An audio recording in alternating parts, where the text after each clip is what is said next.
Hello, all. Tonight I want to talk to you about a very excellent made-for-TV PBS movie, which I've always loved and I still love. I just recently rewatched it yesterday, and that's The Lathe of Heaven from 1980, based on Ursula K. Le Guin's excellent novel of the same name, which I believe won both a Hugo and a Nebula Award, deservedly so in 1974 when it came out. Um, the story of both the novel and the TV movie is about a guy by the name of George Orr. Now, in the first scene, you see this in the movie. It's a little bit of a spoiler because you don't find this out until the last chapter of the novel. But there's been an atomic war, and George Orr is stumbling around in the ruins of Portland, Oregon, and dying from radiation poisoning. He falls to the ground, and everything's destroyed.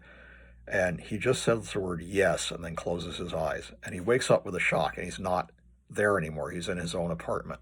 But he has to go see a psychiatrist because he's been charged with illegal drug use. And what he'd been doing apparently is trying to stop himself from dreaming. So he's assigned to go see a psychiatrist named Dr. William Haber, is played by Kevin Conway. And he has an office in Willamette Tower East in Portland, and it's a very small office. He goes in and meets with Dr. Haber, and he says, you have a dream problem, don't you? And he says, yes. How did you know? And they said, well, they send all the dreamers to me. I'm an neurologist. I study dreams. He says, you've been having bad dreams? He says, my dreams change reality. He says, that's impossible, George. Dreams don't change reality. He says, well, mine do. And he says, well, do me a favor, lie back on the couch and just relax and tell me, when did this start? He says that it started when he was 17, and his aunt had come to stay with them. She was getting a divorce and was being kind of a pain. She got in everybody's way, but with him, he explained she was kind of like making a play for him. She was young and kind of attractive and sexy, and she would walk around in skimpy clothing and make cracks about him, and sexually suggestive cracks. And one night he kind of tried to make a pass at her, and she slapped him in the face. And he was like, how could I do that? That was my aunt. So he had a dream, and in the dream there was a car accident. And in the morning, he woke up, and his aunt wasn't there anymore. His mom was at the dining room table, and she was crying. She was holding a telegram. And she said that her sister, his aunt, had been killed in a car crash in Los Angeles. And he says, I killed her. I didn't mean to do that. I just wanted her to leave me alone. And Dr. Haber says, of course you didn't do it. It was just a coincidence. And doesn't really believe him. But he wants to see him again. He gives him a mild prescription for a drug he'll still dream, but he won't dream deeply. And so he says, okay, and he goes and he gets this and goes back to his apartment. And then he comes back the next day, and Haber says, I'd like to try something. I'd like to put you into hypnosis, and I'd like to suggest a dream to you. And he says, will you allow me to do that? And he says, yes. And he has his nurse bring in a consent to hypnosis form, which he makes him sign.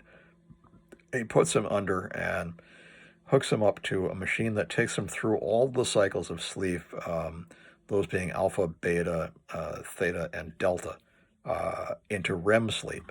And so he goes into REM sleep, and he starts to have a dream. He suggests, okay, George, now when I say the word Antwerp, you're going to have a dream. It's going to be a nice dream. It's going to be a dream about a horse in a meadow. It's going to be very peaceful and calm, and you're going to enjoy it. And when I say your name 3 times, you'll wake up. He says, okay. He says the word Antwerp, and we see George's dream, and he does indeed dream about, first he dreams about horses kind of on the snow, and then later he dreams about a horse in a meadow, just like Haber had told him, and it's a very beautiful horse. And he says, George, George, George. He wakes up, and he says, well, what did you dream about? Tell me, what did you dream about? He says, I dreamt about a horse. He says, that one. He points to a painting that's behind Dr. Haber, and he says, do you remember there being a horse there? Wasn't that a picture of Mount Hood when I came in? And he says, no, of course. That's Tammany Hall, the Cripple Crown winner.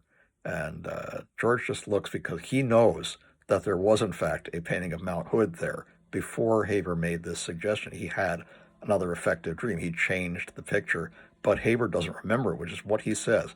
He says that whenever he has one of these effective dreams, nobody else remembers except him. Well, Haber again is skeptical and but says, I'd like to see you again tomorrow. And he says, well, I have to work. He says, well, can't you get some time off? And he says, all right, I'll see what I can do. And he comes in, and again, he's trying. It's very rainy. It's like rains in Portland all the time. Practically, it's supposed to be the near future sometime. And he comes in, he's all wet, and he's waiting for him in the office. And he says, "Oh, I'm sorry, I had to fill out some paperwork." And he says, "If you'd like, I'd like to try another one of these quote unquote effective dreams of yours, and if you don't mind, I'd like to hypnotize you again." He said, "Okay," and he's a little reluctant, but he goes ahead and lets him put him under. And this time he suggests, when he goes into REM sleep, he says, I want you to think about a sunny day. I want you to think about a beautiful sunny day, no rain, no smog, no bad weather. I just want you to think about a nice day, and you're having a nice time in the hot sunshine. And he says, okay, and he says the word Antwerp, and then we see George's dream, and he's dreaming about, the sky is cloudy at first, and then the sun comes out, and we see people at the beach, and, a nice scene of people having a picnic. And then Haber looks outside the room and says, the augmenter, which is what he calls this machine that helps him dream, the augmenter didn't do that. And he walks up to the roof, and the clouds are parting. It's not raining anymore. He says to his assistant, get me Portland weather. And she says, okay, goes back down to her office. He goes back into the room with the augmenter and says, George, George, George. He wakes up and says, his secretary calls and says, I've got Portland weather on the line for you. And he says, okay. And he picks up the phone. The phone says, the temperature will be 105 degrees Celsius or 80 degrees Fahrenheit, just as it has been for, the last 6 months. There hasn't been any rain for 6 months. So although George did have this effective dream that Haber suggested, it has a bit of a negative side effect in that it's now very hot, and there's been sort of a drought, and people are kind of, thirsty and wishing that it was raining. He's on the subway, and a woman says, gee, it was better when it was raining all the time. It's so hot. And George is now starting to get the idea that Haber knows that his effective dreams are real, that he can, in fact, affect reality. He becomes concerned about this. He thinks that Haber is manipulating him. So, using him as kind of a guinea pig. So he goes to see a Health and Human Services, Health Education and Welfare, HEW, lawyer, and that is Margaret Avery, whose name is Heather Lelache. And she says, well, I don't see that you have, much of a case, Mr. Orr. And he said, well, I just don't know what he's doing with this experiment. She says, wait a minute, did you say experiment? And he says, yes. She says, well, what's he doing? He talks about the augmenter. She says, if you didn't agree, did you sign anything other than a standard consent to hypnosis form and that said he could do these experiments? And he says, no. She says, aha, you have a case. She says, I'd like to go to a session with you, but I can't go as a lawyer. I will introduce myself as a caseworker from Health and Humans, HEW, going to assess the augmenter, not you. And that way I'll be allowed in. And he says, okay, he agrees to this. She comes with him the next day, and Dr. Haber has updated the augmenter a bit. And he's talking with her and, having, light conversation. And then he puts George into hypnosis, and he uses a technique, I can't remember what they call it, where he just touches his throat and he just drops off. He says, I know that looks shocking to an outsider, but believe me, it's not harmful. And he puts the augmenter on. He says, I'd like to ask, she's been recording this interview with him, and she said, I'd like you to stop recording now. This is my client's personal information. You're not really allowed to tape that. And she says, okay, and agrees, and turns off the recorder. And then he says to George, George, yesterday you mentioned something to me. He says, you mentioned that you were feeling uncomfortable you said something about being on the subway and being on the streets and at your job that you feel like you're crowded and you can't relax. And George mutters something, and he says, Lalash says, what did he say? Haber says, now we don't know if this is true, and Haber says, he said overpopulation. And he says, now I want you to think, George, I want you to have a dream, and in this dream, this problem won't exist anymore. There won't be this overcrowding, this overpopulation. The spaces will be open. You'll be free. You won't feel penned in. You won't feel like you're pushed all the time. There will no longer be this problem of overpopulation. And then we see George's dream, and in the dream, he and Haber and Heather Lalache are at a big banquet table. And they're having a very sumptuous meal with some other people. There are like about 10 people. And slowly, each of the people is covered with a veil. And apparently, this is like a way of indicating death. And in the end, all of them, except himself and Haber and Heather, are covered in these white veils.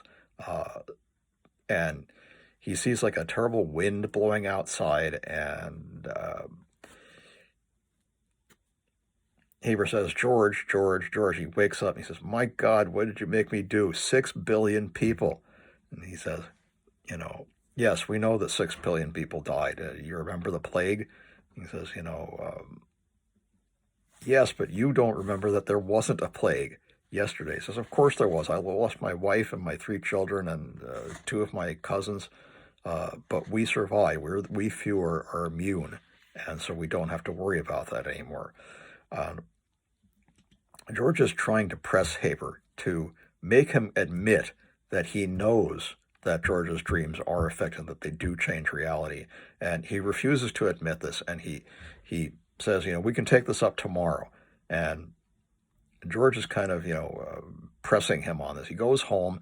He's dissatisfied. He can't sleep. He goes back to Haber's office and confronts him and says, look, you have to tell me the truth. And he just won't really, say anything to him. He then again hypnotizes him against his will, takes him back up into the augmenter room, puts him back under, and says, Antwerp, I need a larger institute. We need a much larger facility to be able to study this phenomenon. George dreams of this enormous, like, huge building that is now the Haber Onerological Institute. And we see that on a sign outside the building. And then he says, George, George, George. He wakes up. And of course, this is true now. And he says, are you going to admit it now? And,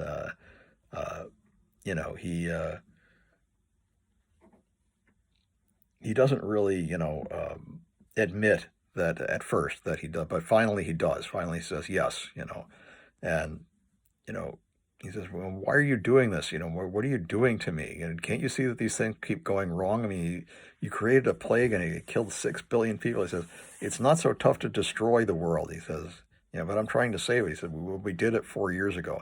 And that's a reference to the fact that the nuclear war happened, but only he remembers it. And Haber doesn't get what he means. I'll explain a little more about that later. But next, he wants him to have peace on Earth. He puts him under. He says, I want there to be no more war, no fighting, no killing, no more humans killing other human beings. I want there to be only peace. I want you to dream that. And he dreams about it, but what he dreams about is a battle in space and a battle on the moon. And aliens have attacked the moon. He wakes up, and Haber says, what did you do? He says, you said for me to dream peace on Earth. He says, so you did something stupid? You created aliens on the moon? He's upset. But he said, well, what did you expect? I told you these things don't work out. You just don't get that you can't do this. He says, but I'm trying to create the greatest good for the greatest number of people. Said, well, it's not working out that way.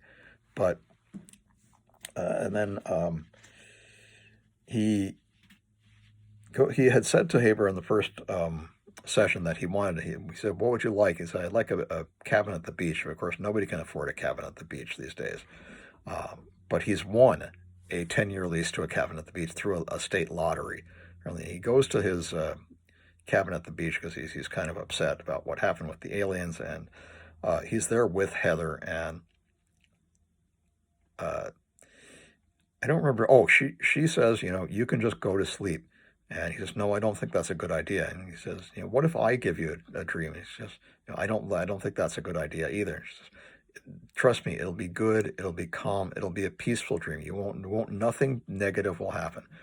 So he says, okay. And he lets her hypnotize him and put him under. And she says, I want you to dream those aliens off the moon.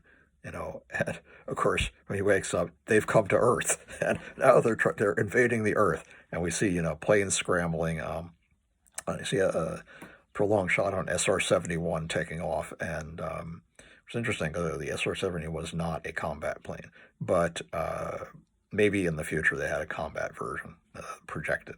But they.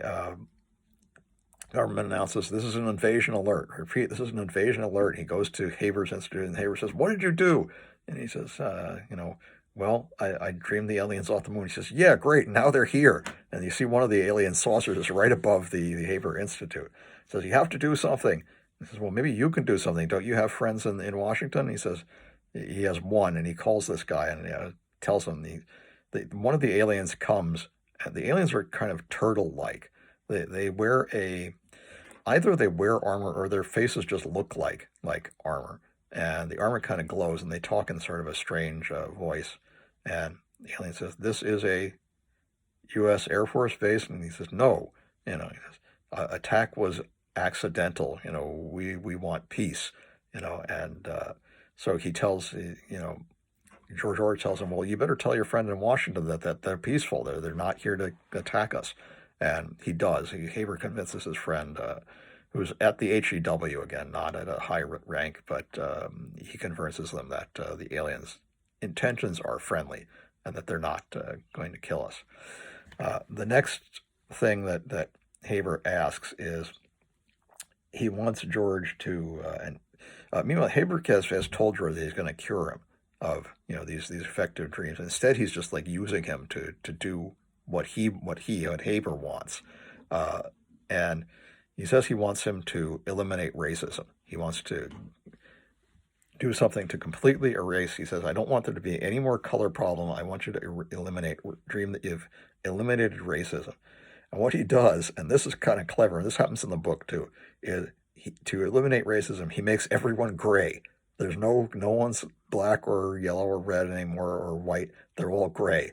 And he says, when he wakes up, he says, congratulations, you finally picked a sensible solution.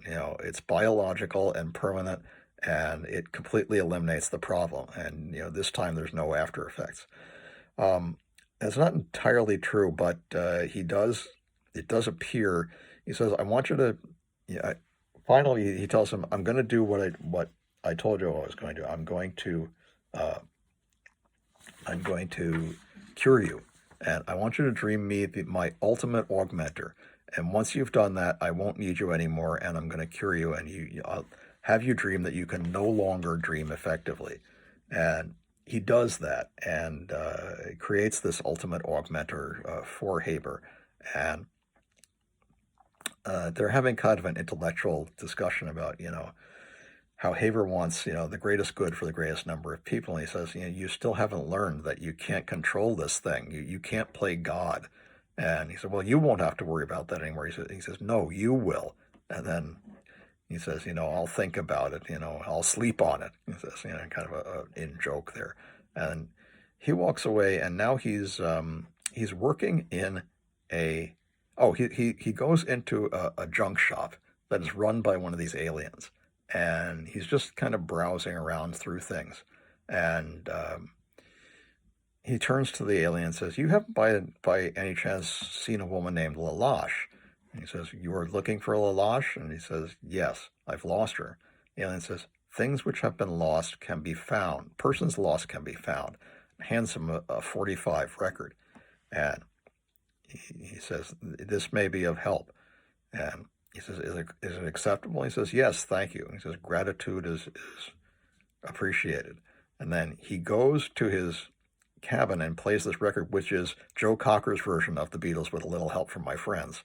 Though I don't think it's actually Joe Cocker singing, because I don't think they could get the licensing, but it sounds like him. He plays the record and he falls asleep, and he has a dream about he and Heather, at the beach, and making love, and he wakes up and he's in bed with Heather, and he says, I thought I'd lost you. She says, no, you didn't lose me, and I'm right here. He says, and you're brown. She says, sorry, this model only comes in one color. Now she's his wife. They're married. And they start talking a little bit about, Haber and what's going to happen. And suddenly something starts going wrong. There's the earthquakes and fires, and the cabin starts to shake. And they said, we better get back into the town and find out what's going on.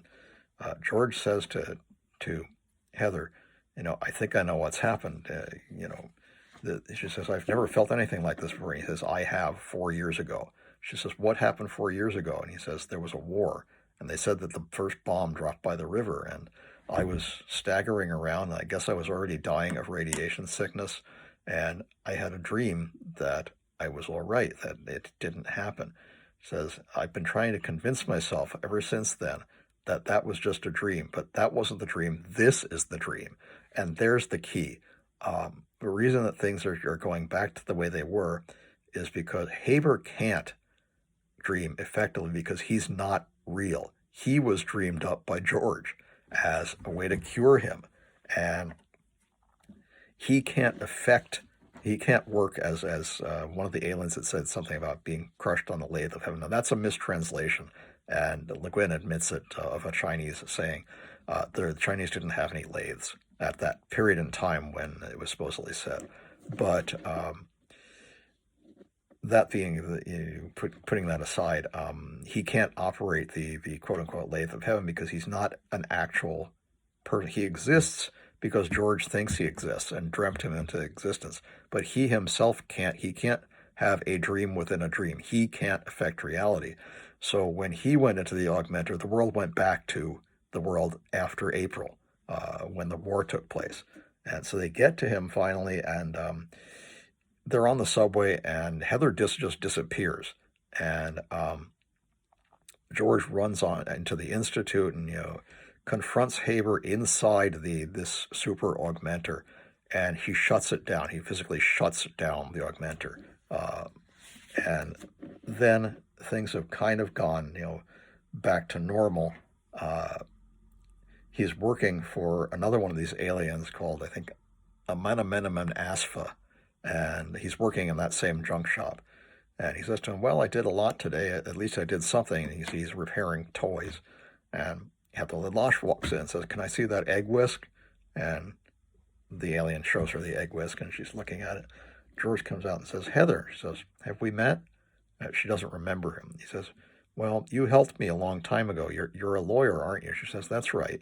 And she says, well, you were very kind to me. She says, I'm glad.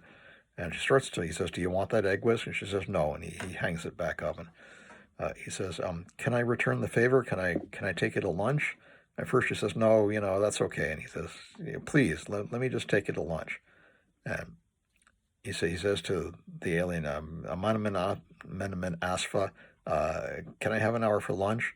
And he says, take afternoon. Time is not needed. And he says, okay. He says, to go is to return. So he grants him the afternoon off, and he takes Heather he's taking her to go get lunch, and they run into Dr. Haber, who is now in a wheelchair, and he's old, and he looks ashen, and he is still gray, apparently. And he asks his nurse, what happened to him? She says, he was on the brink of some remarkable breakthrough, and then he just had a total and complete breakdown, and he can't even communicate anymore.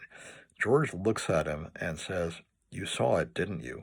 The world after April. And you see Haber's eyes light up, and he looks at him like he recognizes what he said, but then he just falls back down to the wheelchair into this sort of comatose state, and he's wheeled away. Heather says, who was that? But she doesn't recognize him anymore either. He says, oh, just someone I knew a long time ago. And then they go, he says, I'm really hungry, let's go to lunch. And you see there are still like cracks in the sidewalk where Haber had created these earthquakes and things that were happening during the nuclear war. And they go and they get a hot dog, and they're eating the hot dog vendor is another one of these aliens. And they're eating a hot dog. They're actually at the same Texas water park that you see in Logan's Run, in the Dallas-Fort Worth water park. And they're sitting on the edge and eating hot dogs and talking. And that's the end of the movie. And the music plays. The music was really excellent. It was written by and produced by Michael Small. And that was really, really quite a nice soundtrack. Ursula Le Guin herself was the creative consultant on this project, which is maybe why it's so close to the book. There was another version that was done again as a made-for-TV movie, I believe in the 1990s, and I don't like it. It takes too many liberties, and it strayed way far away. Le Guin had passed away by the time it was made and could not be the consultant on that version. But this version is really excellent, and you can see it. It's available on YouTube, actually.